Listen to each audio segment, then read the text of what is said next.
अगर आपको अंधेरे में सच दिखाई देता है, अगर आप भी डर से दोस्ती करना चाहते हैं, तो इस वीडियो को लाइक करो और सारस टीवी को सब्सक्राइब करना मत भूलना, क्योंकि अगली कहानी शायद आपके साथ। भूतिया घर में एक रात जिसने सब कुछ बदल दिया।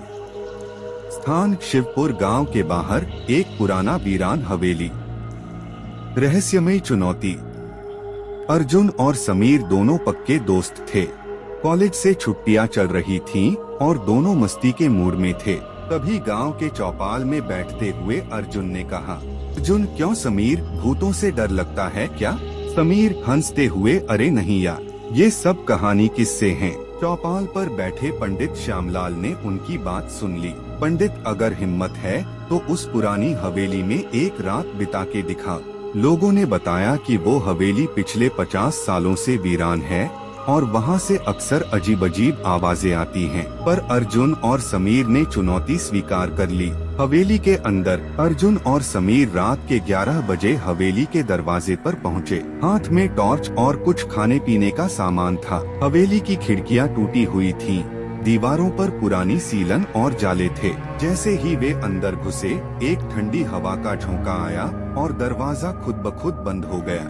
समीर, शायद हवा से बंद हुआ होगा, चलो अंदर चलते हैं। वे दोनों सीढ़ियों से ऊपर की मंजिल पर पहुँचे। वहाँ एक पुराना कमरा था जिसमें एक टूटा हुआ पलंग और एक दर्पण रखा था। अर्जुन, यहीं रुकते हैं। डर की शुरुआत। रात के 2 बजे अचानक अर्जुन की नींद खुल गई। कमरे में तापमान बहुत कम हो गया था, जैसे कोई बर्फीली हवा बह रही हो। उसने देखा कि दर्पण में कुछ अजीब सा प्रतिबिंब था, एक औरत की परछाई जो धीरे धीरे मुस्कुरा रही थी। अर्जुन घबराते हुए, समीर उठ, देख उस आईने में। पर समीर कहीं नहीं था। अर्जुन ने टॉर्च जलाकर पूरा कमरा देखा, समीर गायब था। वो नीचे भागा, पूरे हवेली में समीर को ढूंढा पर कहीं नहीं मिला। तभी एक कमरे से हंसी की आवाज आई, एक औरत की, पर मानो गले से नहीं, आत्मा से निकल रही हो। आत्मा की सच्चाई।